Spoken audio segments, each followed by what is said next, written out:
Hi, Webster. So obviously you guys know my name is Diana Davis. I'm the head of the Webster Open Space Committee. And I am Alex Scialdone. I am one of Webster's candidates for town supervisor.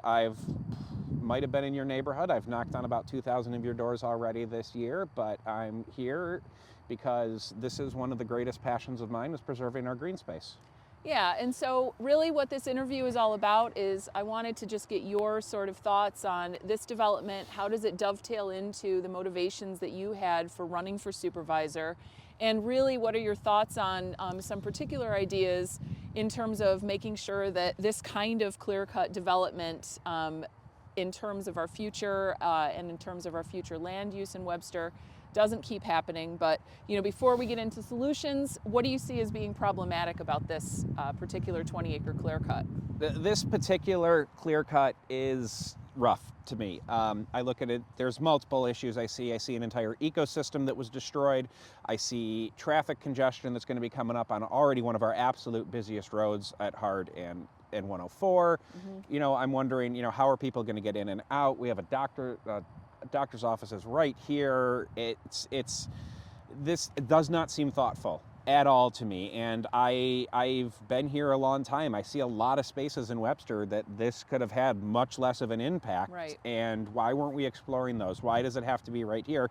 And why was it granted so many variances that it should not have been, especially while our comprehensive plan is being updated? Right, yeah. So just to fill you guys in, you might not be as familiar with the development story, but you're talking really right about the size variance, but also the special use permit referral to the planning board on December 5th, as well as a special use permit that the planning board then granted it on both occasions, attesting that this development was beneficial for the public welfare and tied into our comprehensive plan, which is, if you've seen my video, right, there are initiatives which really are in fact the exact opposite of what this has been. So yeah, so I mean, in terms of what we can do going forward, right, with the comprehensive plan being updated, one of the things that we can think about is making sure that any future development does correlate to, it sounds like what you're saying is thinking about the best place to put things in line with future direction. So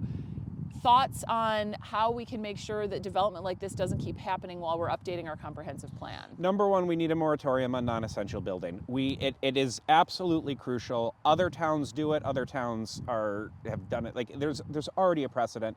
It's so much, and if we keep it to non-essential moratorium, we can still do things that need to be done, but we're updating our comprehensive plan. That is, and for those who are not aware, your comprehensive plan is supposed to be the master plan, the guiding document of how the town is developed, which was dictated by residents of the town. Which means that while we're trying to figure out how residents want to do things, we shouldn't be throwing things under the gun, so to speak, to get things done on it before it changes. Right. And that's really, my personal opinion, is in the last year, there have been a lot of projects before the town board that, it feels like a lot of fires that have been had to, put out.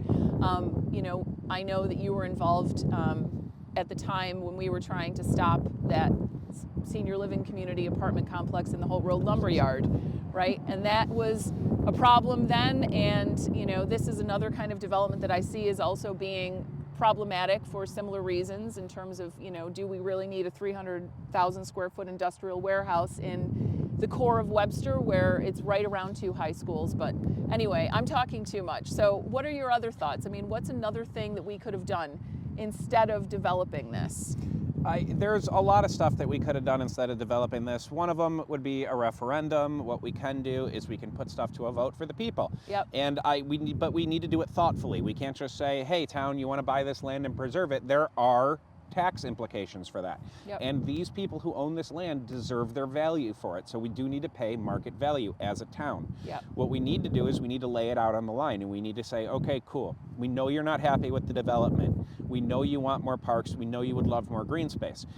This is what it is worth right now. This is what we will have to pay for it. This is what it's going to increase tax dollars by, and we can have an estimation of what the impacts will be to your personal budget per household. Yep.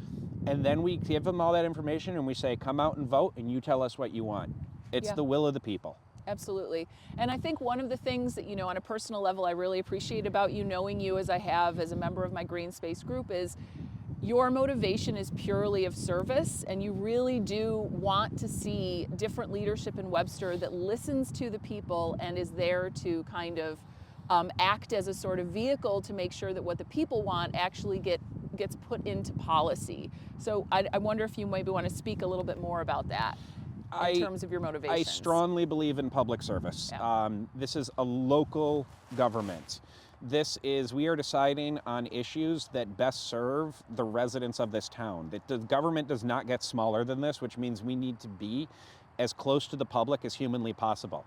If a group of residents have the time to show up and say they don't want to do something, we need to take that into account.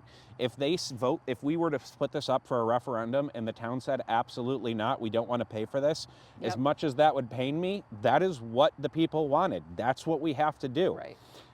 It does not, I don't believe in the partisanship. I don't believe in all of that nonsense. I want to listen to the people, and we haven't been doing that here in Webster. We are gung-ho with our development.